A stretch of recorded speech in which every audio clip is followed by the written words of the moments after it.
Las personas siguen a Dios por los milagros que pueden obtener. Lo vemos en el relato de los evangelios, por ejemplo, en un momento dado, en Juan capítulo 6, vemos que las multitudes seguían a Jesús por el interés de las sanidades, seguían a Jesús por el interés de que les alimentara, seguían a Jesús con una doble agenda. Lo importante para muchos era el milagro y no el hacedor de milagros. Y yo quisiera que siempre en nuestro entorno, más que el milagro, enfatizáramos quién es el Dios que no solamente hace milagros, sino que también da la salvación, la redención, la justificación. Y por otro lado, cuando hablamos de la persona del Espíritu Santo, hay mucha gente que busca una cierta experiencia sobrenatural y se olvidan de quién es el Espíritu Santo. Es como si fuesen detrás de, vamos a ver qué se siente, quiero ver si me caigo al suelo, quiero ver qué pasa. Y están más con una expectativa de un suceso momentáneo que con el deseo de conocer verdaderamente al Espíritu Santo. Y esto es algo que yo quisiera hoy que corrigiéramos si existiese ese sentir en alguno de nosotros, porque quiero hoy hablarles de la importancia del Espíritu Santo, quien es mucho más de lo que hemos predicado, quien es mucho más de lo que nosotros podamos comprender. Así es que el título de la predicación de hoy es La promesa del Padre. Esta frase, la promesa del Padre, en griego es tin evangelian tu patros, que puede traducirse también como el regalo del Padre. Y quiero recordar las palabras de Pedro en aquel primer discurso después de la venida del Espíritu Santo en el día de Pentecostés. En Hechos capítulo 2, Pedro da su primera predicación y es allí donde más de 3,000 personas vienen a su fe en Cristo Jesús o vienen a los pies de Cristo Jesús. Y dice en parte de este discurso en Hechos 2:33, en palabras del apóstol Pedro en esta predicación: ahora Él, se refiere a Cristo, ahora Él ha sido exaltado al lugar de más alto honor en el cielo, a la derecha de Dios. Y el Padre, según lo había prometido, le dio el Espíritu Santo para que lo derramara sobre nosotros, tal como ustedes lo ven y lo oyen hoy. Este es el momento en el que la promesa se ha cumplido. Este es el momento en el que ellos por fin comprenden que por 3 años y medio estuvieron escuchando acerca de la venida del Espíritu Santo. Y hasta ahora es donde Pedro predica y dice: esto ya ha sucedido. La promesa se ha cumplido. El Espíritu Santo ha sido derramado sobre nosotros. Entonces Pedro sabía inmediatamente que a partir de ese día la misión era partir desde Jerusalén y luego ir hasta lo último de la tierra con el mensaje del Evangelio. Así que quiero hoy enfatizar ciertos puntos acerca de quién es el Espíritu Santo, quién es la promesa del Padre. Y este es el punto número 1. La promesa es de suma importancia para Jesús. Siempre fue prioridad de Jesús. Jesús, cuando vino a realizar su ministerio terrenal, sabemos muy bien que vino a mostrarnos al Padre. Él dijo frases como: el que me ha visto a mí, ha visto al Padre. También dijo frases como: mi doctrina o mi enseñanza no es mía, sino del que me envió. Entonces, todo el tiempo Jesús apunta al Padre. Cuando nos enseña a orar, dice: Padre nuestro que estás en los cielos. Ahora, no solamente Jesús tenía el propósito de mostrarnos a su Padre, sino también de prepararnos para la venida del Espíritu Santo. Desde el principio, aún antes de comenzar su ministerio. Esto es antes de comenzar su ministerio. Juan el Bautista profetiza y dice en Mateo 3:11: Yo a la verdad os bautizo en agua para arrepentimiento, pero el que viene tras mí, cuyo calzado yo no soy digno de llevar, es más poderoso que yo. Él os bautizará en Espíritu Santo y fuego. Es decir, aún antes de que Jesús iniciase el primer día de su ministerio, Juan el Bautista, que preparó el camino para la venida del Señor, profetiza: el que viene hará esto. Más allá de decir, el que viene les mostrará al Padre, que esto está implícito, obviamente, enfatiza, el que viene hará que ustedes conozcan al Espíritu Santo, hará que ustedes sean bautizados con Espíritu Santo y fuego. Hay un énfasis de Jesús aún antes de empezar su ministerio, y evidentemente estoy hablando de la profecía de Juan el Bautista, pero el énfasis de Jesús al que me refiero es cuando Él insiste en bautizarse. Vean esto, cómo se conecta. Juan el Bautista dice, el que viene detrás de mí los bautizará con Espíritu Santo y fuego. Y en el momento en que Jesús llega a bautizarse con Juan al río Jordán, en ese momento hay una aparición de la Trinidad. Y vean en Lucas 3, 21, 22, dice, aconteció que cuando todo el pueblo se bautizaba, también Jesús fue bautizado. Y orando, el cielo se abrió y descendió, vean, el Espíritu Santo sobre él en forma corporal como paloma. Y vino una voz del cielo que decía, tú eres mi Hijo amado, en ti tengo complacencia. ¿De quién es esta voz del cielo?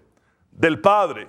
El Espíritu Santo estaba descendiendo en forma corporal. ¿Sobre quién? Sobre el Hijo. Ven a la Trinidad obrando en este momento. Este momento es un momento sumamente clave para que Jesús inicie su ministerio.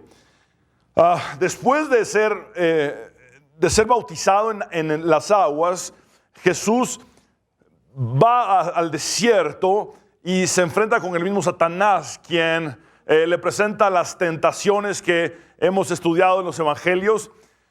Y luego de vencer al diablo en el desierto, Jesús se dirige de nuevo a Galilea. Allí en Galilea inicia oficialmente su ministerio. Pero vean cómo no comenzó su ministerio sin que antes estuviera el Espíritu Santo sobre él. En esa región de Galilea es donde en Nazaret, aquella ciudad o pueblito más bien, donde él había trabajado como carpintero por 18 años. Llega a la sinagoga de Nazaret y entonces lee el rollo de Isaías como era su costumbre. Lee la porción que para nosotros es Isaías capítulo 61, que dice así, el Espíritu del Señor está sobre mí, por cuanto me ha ungido para dar buenas nuevas a los pobres, me ha enviado a sanar a los quebrantados de corazón, a pregonar libertad a los cautivos y vista a los ciegos, a poner en libertad a los oprimidos, a predicar el año agradable del Señor. Y enrollando el libro lo dio al ministro y se sentó, y los ojos de todos en la sinagoga estaban fijos en él, y comenzó a decirles, hoy se ha cumplido esta escritura delante de vosotros. Pero quiero enfatizar la primera frase que Jesús lee de Isaías. El Espíritu del Señor está sobre mí. Acababa de ser bautizado y el Espíritu Santo descendió sobre él en forma corporal como de paloma. Y luego él dice, porque el Espíritu Santo o el Espíritu de Dios está sobre mí, es que yo ejerceré todo este ministerio. Y entonces él da una descripción de lo que sería su obra redentora. Luego vemos que en el desenlace de su ministerio, ahora quiero trasladarlos en el tiempo. Ya vimos que antes de empezar su ministerio, el Espíritu Santo fue profetizado por Juan. Luego Jesús en el río Jordán recibe al Espíritu Santo en una manifestación de forma corporal como de paloma. Luego cuando lee en la sinagoga de Nazaret, recién empezando su ministerio, dice el Espíritu del Señor está sobre mí y esto es lo que he de realizar, como se había profetizado por Isaías unos 650 años antes de Cristo. Ahora, en el desenlace de su ministerio, su prioridad es también hablarnos del Espíritu Santo. quiero que vean en Hechos 1, 4, 9, este es el momento previo a la ascensión de Jesús. Y dice en el versículo 4, y estando juntos les mandó que no se fueran de Jerusalén, sino que esperasen la promesa del Padre, la cual les dijo, oísteis de mí. Es decir, durante muchas ocasiones Jesús les enseñó acerca del Espíritu Santo. Y el hecho de que Él les dijera, no se muevan de Jerusalén, es una orden. Es una orden, en el griego se entiende prácticamente como si fuera una orden militar. Es una instrucción, no se muevan sin que haya venido el Espíritu Santo sobre ustedes. Es lo mismo que Él hizo. En ningún momento Él está pidiendo que hagan algo que Él no hizo antes. Él no empezó su ministerio sin que el Espíritu Santo hubiese venido sobre Él en aquel río Jordán. Entonces, Él les dice, no se muevan, porque si se mueven sin el Espíritu Santo van a fracasar. Si se mueven sin el Espíritu Santo no lo van a lograr. Y entonces empieza a explicarles y les dice, porque Juan ciertamente bautizó con agua, mas vosotros seréis bautizados. Por favor, repitan conmigo, seréis bautizados. Este verbo aquí en el griego es un verbo pasivo. ¿Qué implica un verbo pasivo? Yo se los quiero explicar fácilmente. Cuando yo digo, me voy a bautizar, esa es una forma activa de hablar, porque ¿quién realiza la acción? El sujeto, yo. Yo me voy a bautizar. Pero si se me dice, serás bautizado, ¿quién ejecuta la acción? Es otra persona o alguien más. Y Jesús está diciendo, vosotros seréis bautizados. Es decir, la acción la realiza alguien más. Es la voluntad de Dios. Es Dios mismo quien bautiza en Espíritu Santo. Y no es algo que el individuo puede hacer por sí mismo, ni en sus propias fuerzas, sino que la iniciativa es de Dios. Y Dios realiza esta acción. Entonces dice, seréis bautizados con el Espíritu Santo dentro de no muchos días. Es decir, estaban a 10 días exactamente de ser bautizados con el Espíritu Santo. De hecho, Pentecostés significa 50. Y esto quiere decir que son 50 días después de la Pascua. Y tenemos que entender lo siguiente. Jesús estuvo resucitado entre ellos por 40 días. Es decir, cuando asciende faltan 10 días para que llegue Pentecostés. Y cuando asciende al cielo, evidentemente, ellos quedan a la espera sin moverse para esperar o para estar atentos a la venida del Espíritu Santo. Quiero que sigamos entendiendo lo siguiente. Cuando dice seréis bautizados, bueno, el verbo para bautizar, baptizo, este verbo es sumamente interesante. Quiero decirles, el bautismo no es exclusivo del cristianismo. El cristianismo no inicia el bautismo como tal. El bautismo era una práctica judía recurrente. La gente solía bautizarse y solían meterse a pileta los judíos para purificarse antes de ingresar al templo, por ejemplo. Es Dios quien da el reenfoque de este bautismo y es a través de Juan el Bautista que Dios muestra cuál es su verdadero propósito para el bautismo. Y luego Jesucristo vendría a bautizarnos con Espíritu Santo y fuego. Ahora, bautizar significa sumergir totalmente o zambullir por completo. Y quiero explicarles algo práctico. Cuando se usaba el verbo baptizo en el entorno textil, por ejemplo, se bautizaban telas. ¿Qué implicaba esto de bautizar telas? ¿Se acuerdan ustedes que el color púrpura era uno de los más caros en las telas, en el entorno bíblico?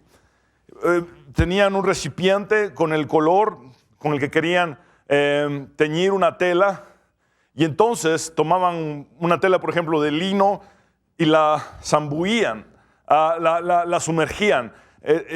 Allí la estaban bautizando a la tela. Y cuando sacaban a la tela quedaba impregnada del tinte o del color con que se había teñido, y era una tela que cambiaba para siempre. El bautismo implica una transformación, un cambio. El bautismo implica también una pertenencia. A partir de que nos bautizamos, hay una diferencia en nosotros Y quiero enfatizar lo siguiente. En ningún momento en el Nuevo Testamento tú ves, por ejemplo, que se ponga a una persona a repetir la oración de fe y que le diga, repita conmigo, Señor Jesús, me arrepiento de mis pecados, ven a mi corazón. Eso no existe en la Biblia. No existe en la Biblia. Levante su mano si usted aceptó a Cristo y pase al frente. Tampoco está en la Biblia. El momento decisivo de una persona para hacer pública su confesión de fe por Cristo Jesús es el bautismo en agua. Es a partir de allí. No hay evidencia de ningún creyente en el libro de Hechos que no se hubiese bautizado en aguas.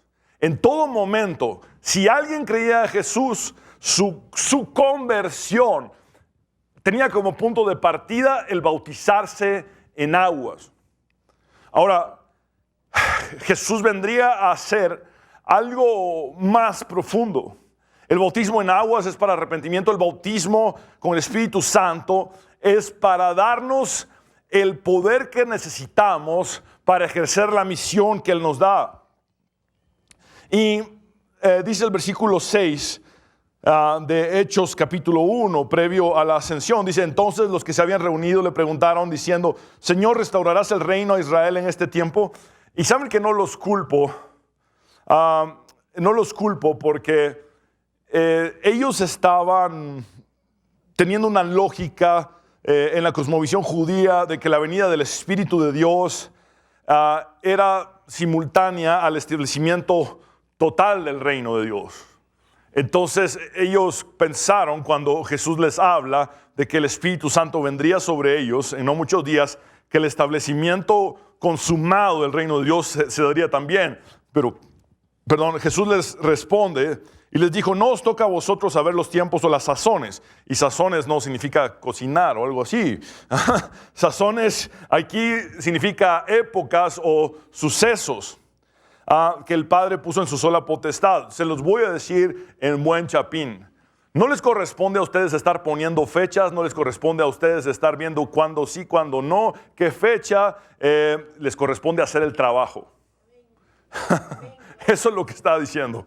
Porque después dice, pero recibiréis poder. Ahora, quiero decirles esto, no es un poder egoísta, no es un poder personal para mis propósitos y fines individuales, es un poder con un propósito específico.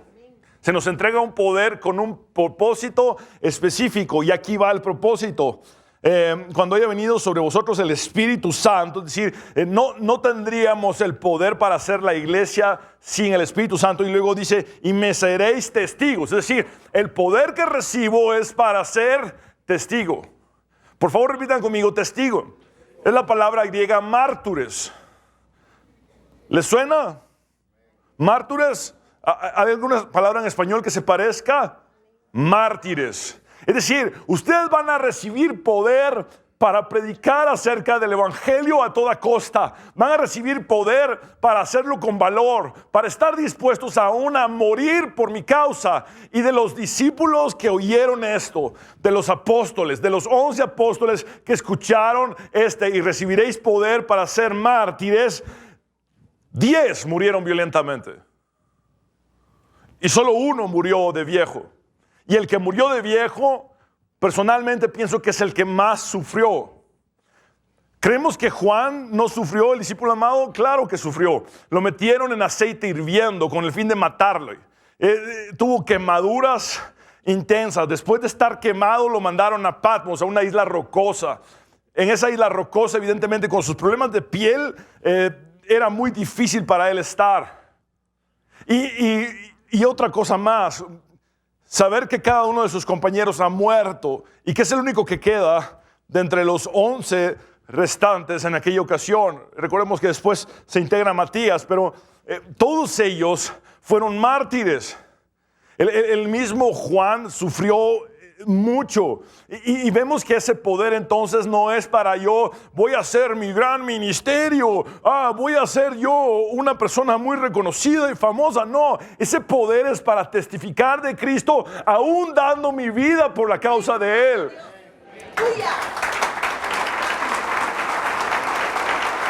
No es para hacer un espectáculo, ni un exhibicionismo donde pongo la atención sobre mí. Es para glorificar a Cristo Jesús y estar dispuesto a morir por Él. Esto es lo que implica. Ahora dice, pero recibiréis poder cuando haya venido sobre vosotros el Espíritu Santo y me seréis testigos. Y empieza aquí en Jerusalén, en toda Judea, en Samaria y hasta lo último de la tierra. Más de 2000 años más tarde, estamos aquí del otro lado del mundo, en el idioma español, en otra cultura, como resultado de que empezaron en Jerusalén. La salvación viene de los judíos, es lo que le dijo Jesús a la samaritana. Y tenemos que entender que ese poder que recibieron fue tan efectivo que 2000 años más tarde aquí estamos.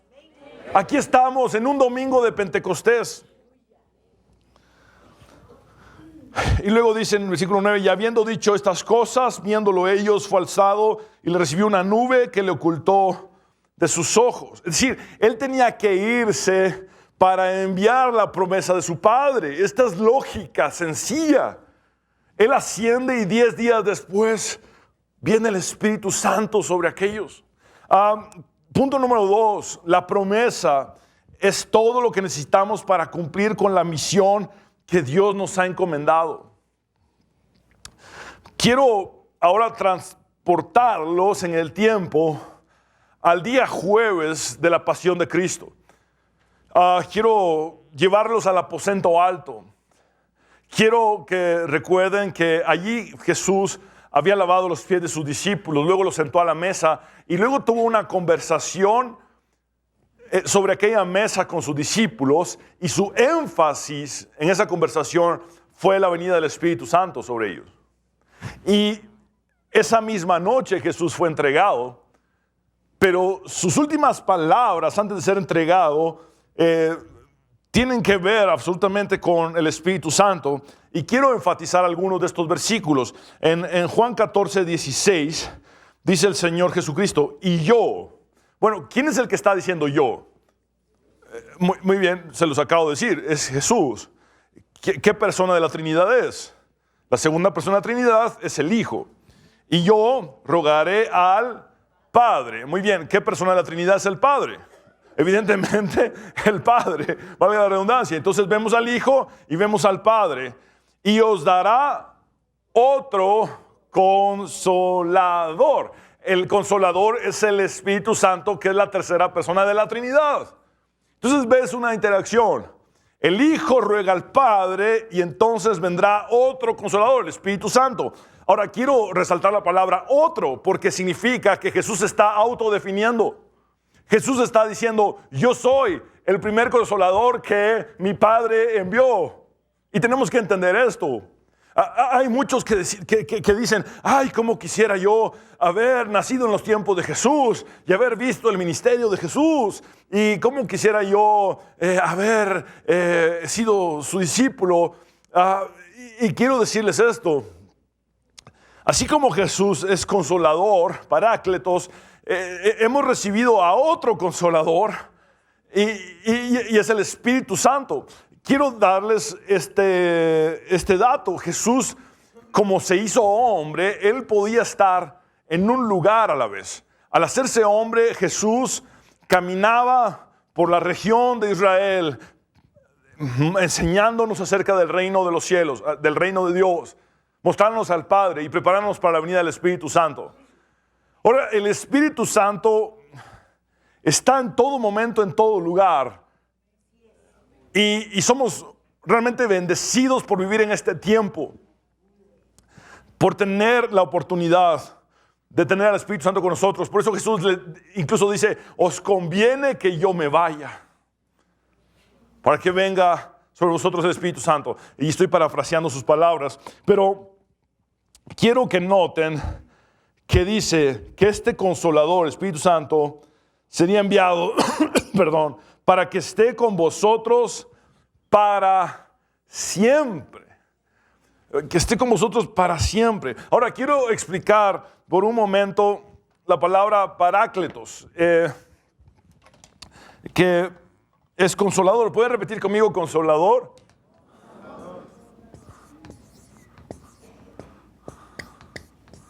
Parácletos se transcribe de esta manera.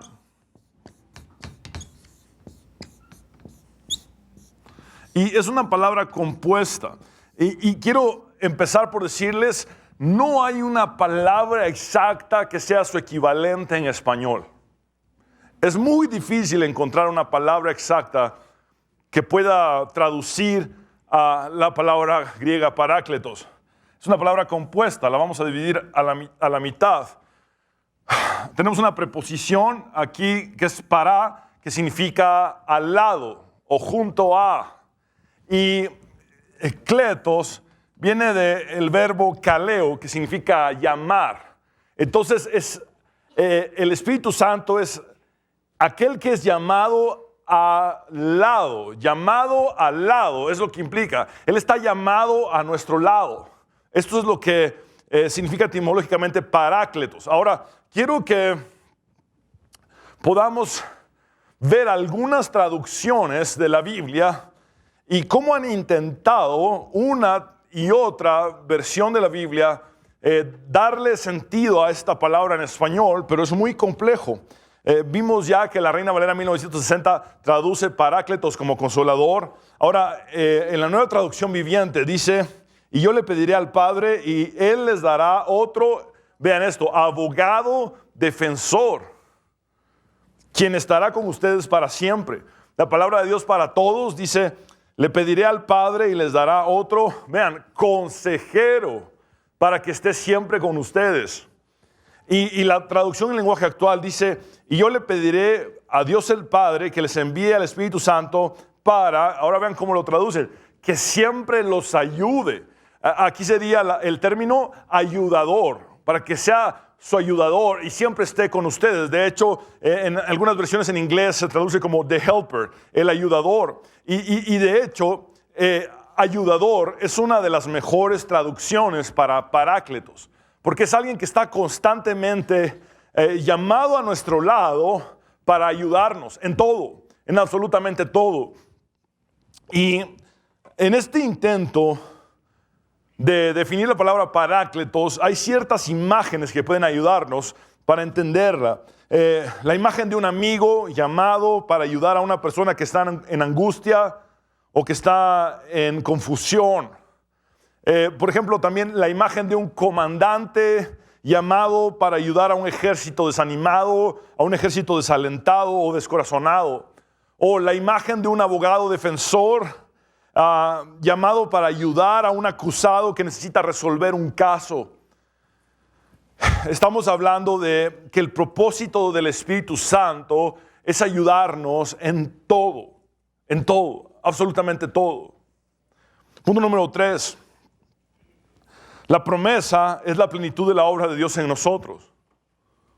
Es decir, aquel que empezó la buena obra será fiel en completarla. ¿Y saben por medio de quién la completa? De su Espíritu Santo.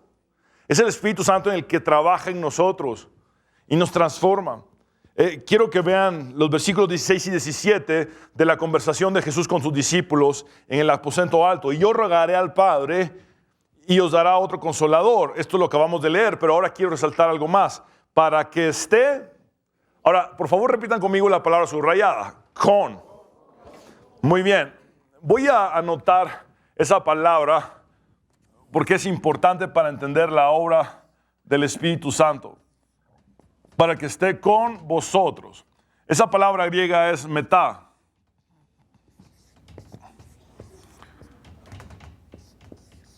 Metá. Y ya voy a explicarla un poco mejor. Ahora, sigamos viendo esto. Versículo 17. El Espíritu de verdad, al cual el mundo no puede recibir porque no le ve ni le conoce. Por favor, quiero que vean esto. No es dado el Espíritu Santo al mundo. Es decir, hay una condicionante. no es un regalo para todos, no es algo que va dirigido a cualquiera. El Espíritu Santo no es alguien que va dirigido a cualquiera. La promesa no es que sea recibida por cualquiera. El mundo no puede recibirle porque no le ve ni le conoce. Pero vosotros le conocéis. Ahora vean esto. Porque mora con vosotros. Muy bien, por favor, digan conmigo con. Otra vez, este con es diferente al anterior. Este con es la preposición para, que es exactamente la primera parte de la palabra parácletos. ¿Ven aquí para? Ese con es exactamente esta misma palabra. Ahora, quiero que noten lo siguiente también. Y sigue hablando el texto, dice, porque mora con vosotros y estará en vosotros. Muy bien, esa palabra en, o esa preposición en griego es también en. Y se transcribe así. Y ahora podemos ver con más amplitud en estas tres preposiciones la obra del Espíritu Santo en nosotros. Quiero explicarlas detenidamente. Muy bien. Cuando dice en esta frase, para que esté con vosotros para siempre. Muy bien. Ese con es metá y significa compañerismo. Significa comunión. Es decir, Jesús sabía muy bien que por el hecho de predicar el Evangelio, sus discípulos enfrentarían la soledad. En la persecución, ellos tendrían que enfrentarse con momentos de sufrimiento donde estarían completamente solos. Cuando ves el desenlace de la vida de Pablo, termina en la soledad. Él dice, solamente Lucas ha podido venirme a ver y nadie más.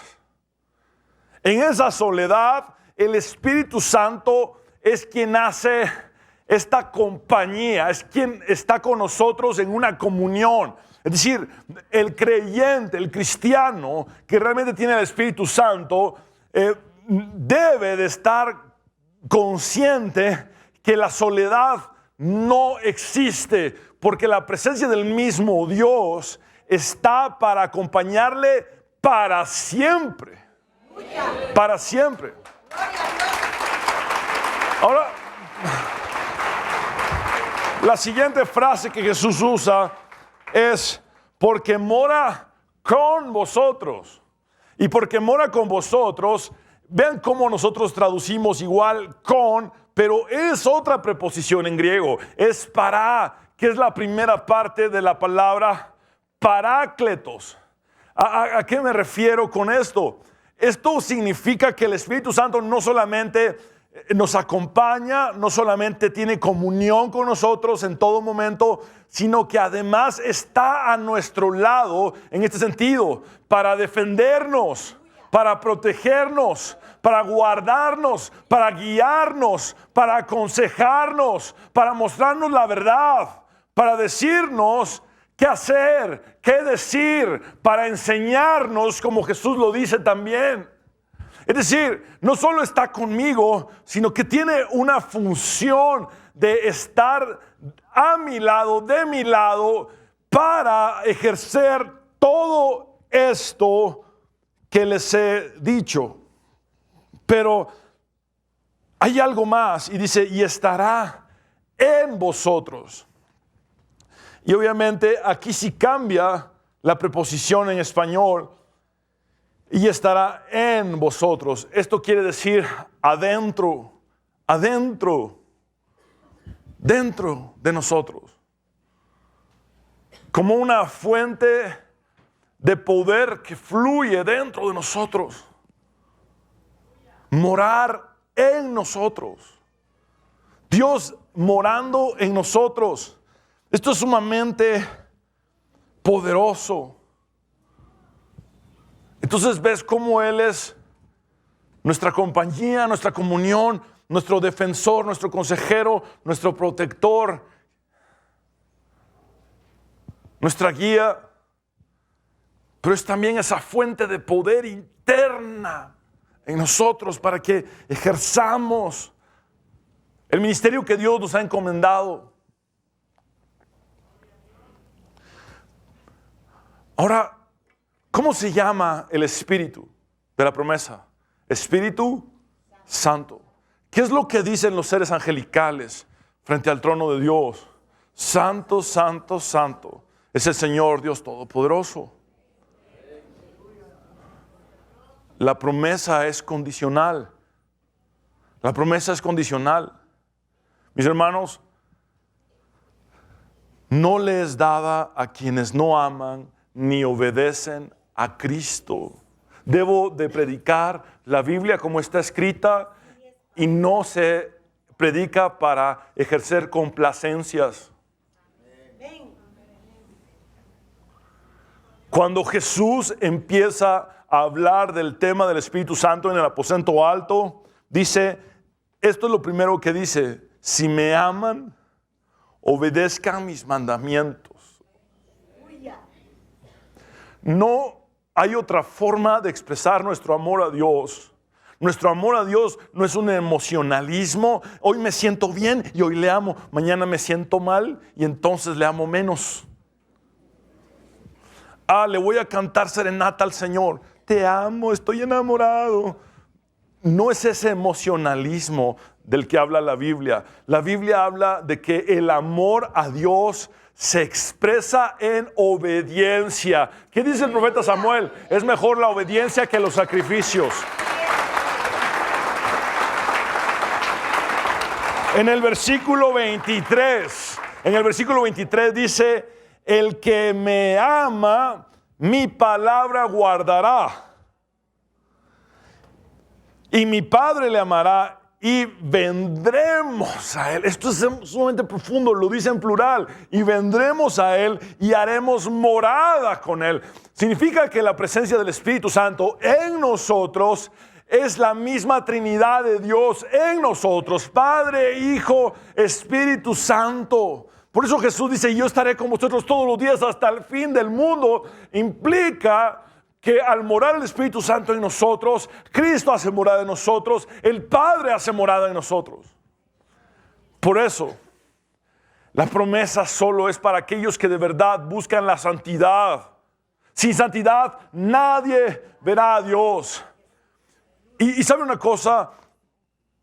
He crecido por muchos años en la iglesia cristiana. Yo acepté al Señor a los 7 años de edad. Y he visto muchas cosas pasar. Pero hay algo que nunca ha hecho clic en mi mente, si me permiten decirlo de esa manera. Y es que como me ha tocado ver de todo, hay algo que nunca yo podía procesar en mi mente, y era que miraba a cierto líder en adulterio ipso facto, un adulterio descubierto, es decir, 5 años de estar con su secretaria y de repente imponía manos y la gente caía. Pero después me daba cuenta de que el que había caído tenía problemas de alcoholismo.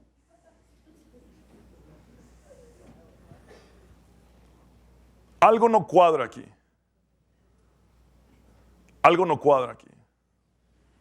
Y no estoy generalizando, no estoy diciendo que toda persona que cae no está haciéndolo por obra del Espíritu Santo, pero quiero decirles algo. Hay fuego extraño en la iglesia evangélica. Y es un fuego extraño que no tiene que ver con la obra del Espíritu Santo. Y alguien tiene que decirlo. Alguien tiene que ser responsable. Porque estamos hablando de que el punto de partida es amar a Jesús guardar sus mandamientos, y luego el Espíritu Santo mora en nosotros para que ese poder sea evidenciado. No estamos hablando de juguemos a lo sobrenatural. ¿Qué es lo que dice Jesús en el Sermón del Monte? Muchos me dirán en aquel día: Señor, en tu nombre pasaron todas estas cosas sobrenaturales. Nunca os conocí, hacedores de maldad. Pero si yo me caí, Señor. Pero si yo le puse manos a la gente y se cayó la gente, Señor. Sin santidad nadie verá a Dios. Sin santidad nadie verá a Dios. Mis hermanos, quiero decirles claramente, el Espíritu Santo es mucho más que caernos al suelo. El Espíritu Santo es mucho más que hablar en lenguas. Aunque esas cosas pueden suceder, aunque las manifestaciones pueden ser también hechas por el Espíritu Santo, y les recalco, Satanás es un imitador. Quiero aclararles esto. Como teólogo, mi responsabilidad es estudiar la filosofía de las religiones y aprender sobre otras religiones del mundo. Y en la India existe un movimiento que se llama el Kundalini. Este Kundalini en la India, se los explico a grandes rasgos de esta manera.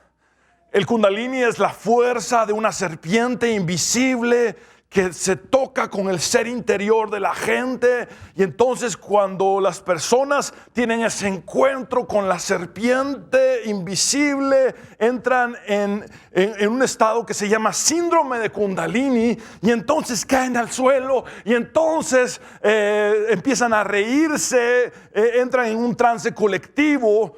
¿Y saben cuánto de Jesús hay en el Kundalini? 0. ¿Saben cuánto de Espíritu Santo hay en el Kundalini? 0. Pero ¿saben que hay muchas manifestaciones en el Kundalini? ¿A qué voy con esto? No estamos jugando a la iglesita.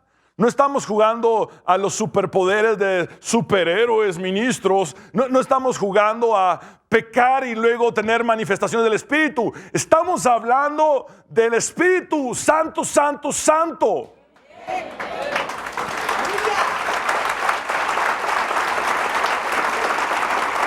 Y es mi oración que esta iglesia sea libre de fuego extraño. Es mi oración, porque puede ser que si bien cuidamos nuestros cultos generales, en algún área, en algún departamento, en alguna reunión de esta iglesia, esté sucediendo algo que no esté de acuerdo con la santidad que Dios demanda, que no esté de acuerdo con el amar a Cristo y guardar sus mandamientos, para entonces tener el poder del Espíritu Santo en nosotros y luego sea manifestado ese poder del Espíritu Santo. Por eso no todo lo que brilla es oro.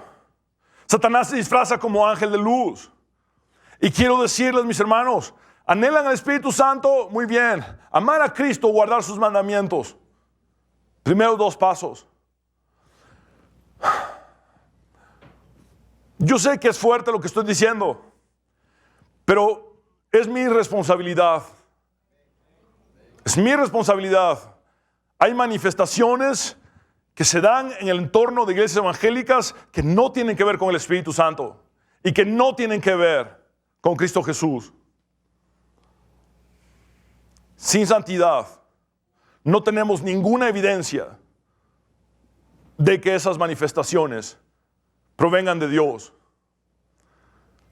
Ahora, si se ama a Cristo, si se siguen sus mandamientos, yo entiendo, no podemos ser perfectos, intentamos hacerlo, intentamos con todo nuestro corazón guardarnos y buscar la santidad y seguir la santidad sin la cual nadie verá a Dios, y entonces hay manifestaciones, qué bueno, qué bien.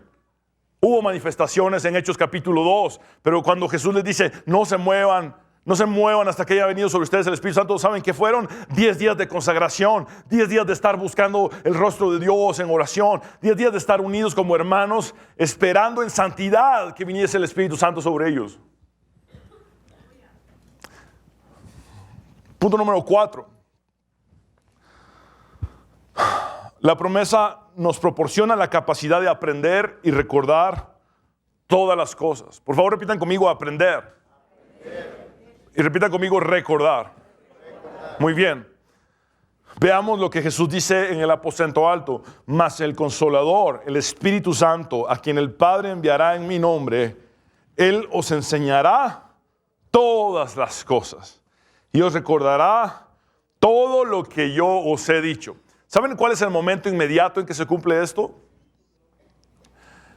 Cuando Mateo empieza a recordar todo lo que el Señor había dicho y lo empieza a escribir por inspiración del Espíritu Santo en el Evangelio según San Mateo.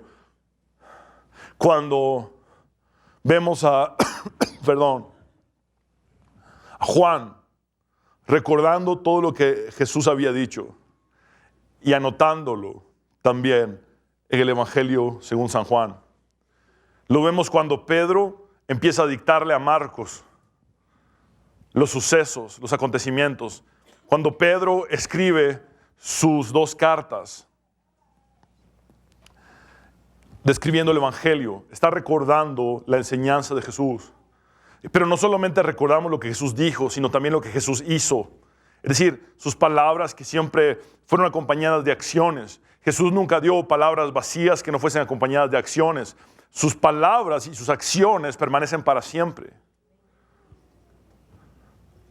Es importante para nosotros esto, porque implica que caminamos en el día a día basados en Jesucristo.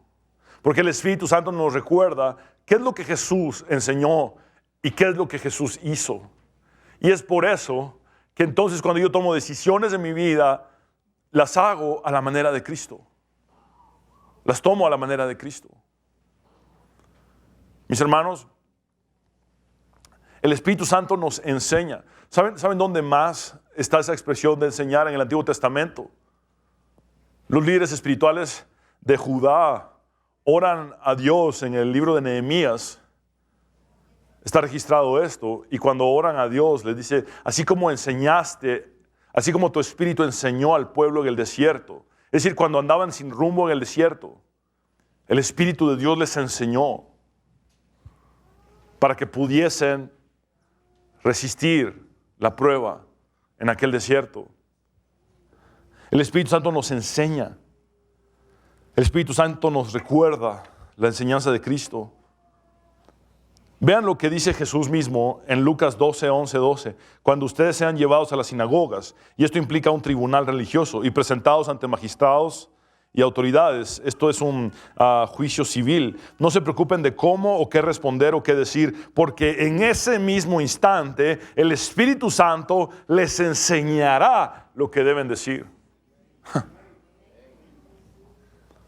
Es decir, cuando nosotros estamos en momentos difíciles, en dificultades intensas, y no tenemos una respuesta quizá de nuestro propio razonamiento, es cuando el poder del Espíritu Santo se hace manifiesto y abre nuestros labios de una manera en la que Él es glorificado. Recuerdo en una ocasión, antes de ser pastor, que fuimos con mi padre a desayunar, y estábamos él y yo comiendo en este restaurante, y la mesera se acerca y el Espíritu Santo me dice algo concretamente para esta mesera, y tenía que ver con su casa. Y es ese momento donde no tienes lógica en lo que estás diciendo humanamente, porque no conoces a la persona y porque no sabes nada de lo que está pasando. Pero el Espíritu Santo me pone algo acerca de su casa, y es que Él iba a cuidar de su casa, iba a proveer. Y la mesera me dice, es que estoy a punto de perder mi casa, porque no la puedo pagar. El Espíritu Santo nos enseña lo que nosotros no seríamos capaces de hacer en nuestras fuerzas o decir nuestras fuerzas. Podemos esforzarnos mucho estudiando a nivel académico, podemos ser grandes teólogos y biblistas, y podemos tratar de hacer nuestro mejor papel académicamente, pero sin el Espíritu Santo no serviríamos de nada. Él nos enseña, Él nos recuerda a Jesús y lo que Jesús dijo e hizo. En primera de Corintios 12, 13 dice Pablo: y nosotros no hemos recibido el espíritu del mundo, sino el espíritu que proviene de Dios, para que sepamos lo que Dios nos ha concedido, lo cual también hablamos, no con palabras enseñadas por sabiduría humana, sino con las que enseña el Espíritu, acomodando lo espiritual a lo espiritual. Segunda de Corintios 3:5 dice: no que seamos competentes o suficientes, es otra forma de traducir, por nosotros mismos, para pensar algo como de nosotros mismos, sino que nuestra competencia proviene de Dios. Seríamos completamente incompetentes sin el Espíritu Santo. Seríamos una iglesia inútil sin el Espíritu Santo. Por eso la instrucción: no se muevan hasta que haya venido sobre ustedes el Espíritu Santo. De nada sirve ser evangélico sin el Espíritu Santo. De nada sirve ser religioso sin el Espíritu Santo. Todo cristiano necesita el Espíritu Santo en su vida. Todo cristiano, todo creyente. Punto número 5 y final. La promesa nos lleva al cumplimiento del plan divino para nosotros. ¿Cuántos anhelan que la voluntad de Dios se haga en ustedes? Gloria a Dios. Todos. La única manera de que la voluntad de Dios se haga en nosotros es a través del Espíritu Santo. Y se los voy a comprobar en este momento. Romanos 8, 26, 28 dice: y de igual manera el Espíritu nos ayuda en nuestra debilidad. Por favor, repitan conmigo: debilidad. Es la palabra asthenia en griego. ¿Y saben a qué se refiere aquí? A una debilidad mental. A una debilidad donde hay incapacidad para resolver una situación. Donde una persona ya no puede procesar ni obtener la respuesta en su mente. Está completamente incapaz de poder resolver una situación. De esa debilidad habla. ¿Alguna vez te has encontrado ahí? Donde la prueba es tan difícil o tan dura que eres incompetente para resolverla en tu mente. Yo he estado ahí.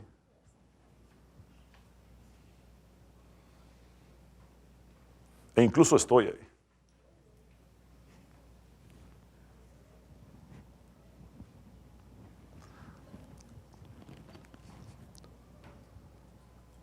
Donde me encuentro sin poder procesar ciertas cosas, sin poderlas resolver en mi mente.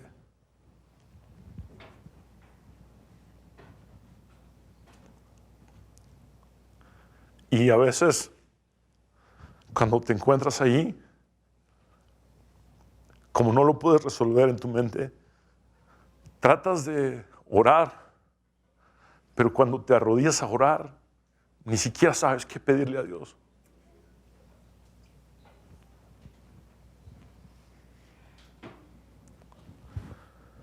Y entonces a veces tus palabras se quedan cortas y no puedes expresarte, porque no lo puedes resolver en tu mente, no sabes en qué dirección orar. Y entonces tus palabras se quedan cortas y lo único que haces es derramar tu corazón delante de Dios. Y ya no puedes articular, y en ese quebrantamiento empiezas a gemir delante de Dios.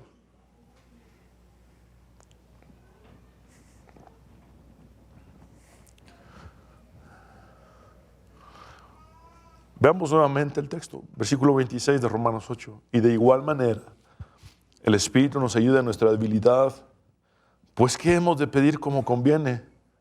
Es decir, no tenemos ni idea de cómo orar. No lo sabemos. Pero vean aquí la obra del Espíritu Santo en nosotros. Pero el Espíritu mismo intercede, es decir, suplica por nosotros con gemidos indecibles. Por favor, repitan conmigo, gemidos indecibles. Significa que este Parácletos, llamado a estar a nuestro lado, que nos acompaña, que nos defiende, que nos ayuda, que nos sostiene, que nos guía, que es una fuerza interior para nosotros, es una fuente de poder interna para nosotros. Significa que este Parácletos entra en nuestras experiencias. En otras palabras, ¿estás sufriendo? El Espíritu Santo entra en tu sufrimiento. Entra en tu sufrimiento y gime por ti con gemidos indecibles. Estás en confusión.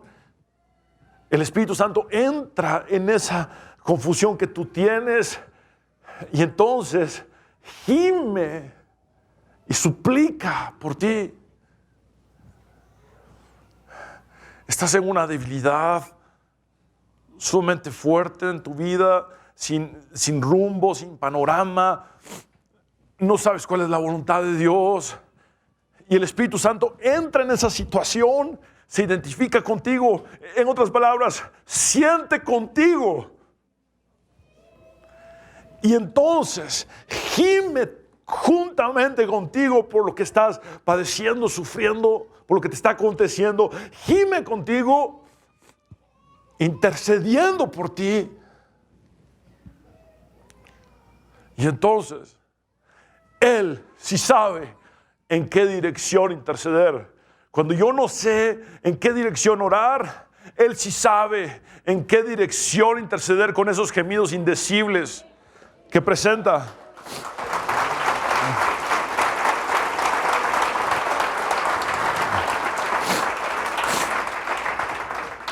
Versículo 27, más el que escudriña los corazones. ¿Quién es el que escudriña los corazones? Dios Padre. Sabe cuál es la intención del Espíritu. Es decir, la intención del Espíritu Santo. Porque conforme a la voluntad de Dios intercede por los santos. Es decir, la intención del Espíritu Santo es que la voluntad del Padre sea hecha en nosotros. Por eso cuando Jesús enseña a orar, dice, hágase tu voluntad como en el cielo, así también en la tierra.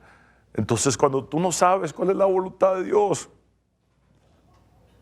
cuando no tienes la capacidad de entender cuál es la voluntad de Dios, entonces el Espíritu Santo intercede con gemidos indecibles para llevarte, guiarte a toda verdad, guiarte hacia la voluntad de Dios, guiarte para que la voluntad del Padre sea hecha en tu vida.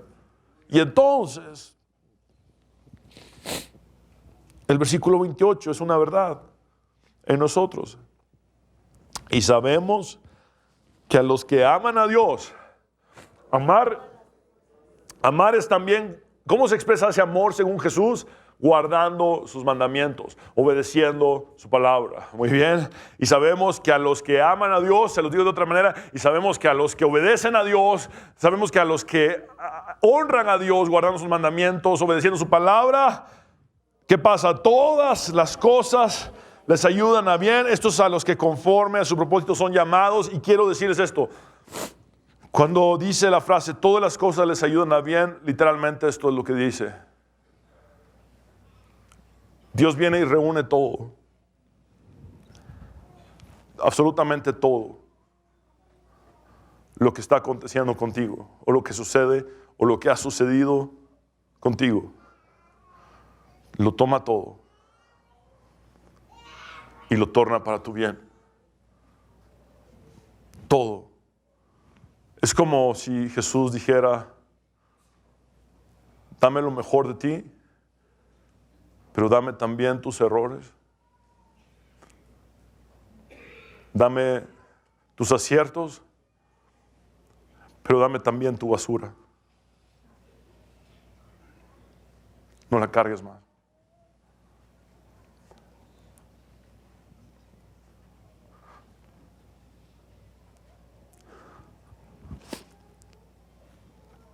lo reúne todo. Y por cuanto sabe, tú me amas y realmente quieres guardar mi palabra y realmente quieres obedecerme. Todo esto, incluyendo tus errores, tus faltas, tus aciertos, lo que has hecho bien, es reunido para ser tornado por Dios mismo,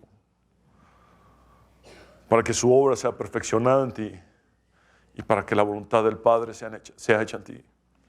Uno de los textos más conocidos de la Biblia es Romanos 8:28, porque a los que aman a Dios todas las cosas les ayudan a bien, pero ojalá recordáramos cuál es el contexto de ese versículo.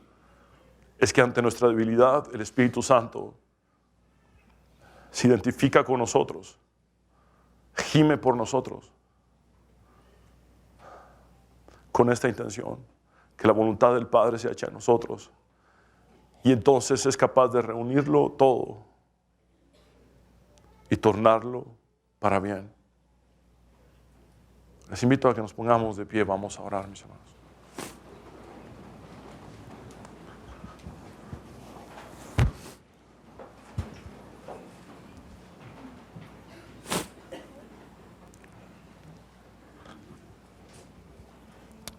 Espíritu Santo, hoy entendemos que tú eres mucho más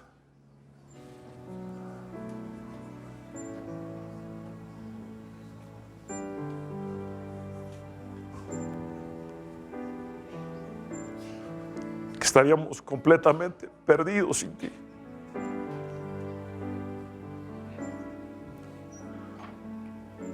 Que no tendríamos ninguna capacidad fuera de ti. Señor, hoy oro para que tu iglesia pueda conocerte mejor.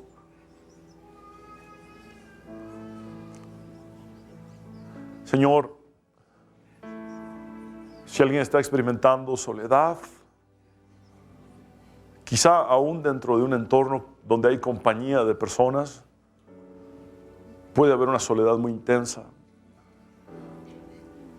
Espíritu Santo, tú estás con nosotros como esa compañía, como esa comunión constante, permanente, para siempre. Señor, quizá alguien se siente desprotegido o perdido. Tú, Señor, eres quien guía. Tú, Señor, eres quien aconseja. Tú, Señor, eres quien sostiene. Tú, Señor, eres el ayudador. Señor, quizá alguien se siente incompetente, como yo me he sentido tantas veces. Quizá alguien siente que no da la talla para hacer la obra que tú le encomendaste. Y hoy sé que tú eres esa fuente de poder que fluye dentro de nosotros para que cumplamos con la misión a pesar de nosotros. Espíritu Santo, que podamos entender la verdad, y es que tú haces morada en alguien que ama a Cristo y que obedece sus mandamientos.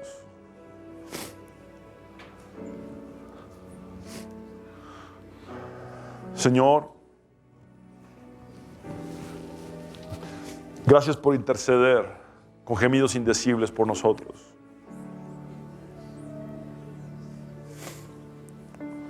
Gracias por tu obra en nuestras vidas, Espíritu Santo.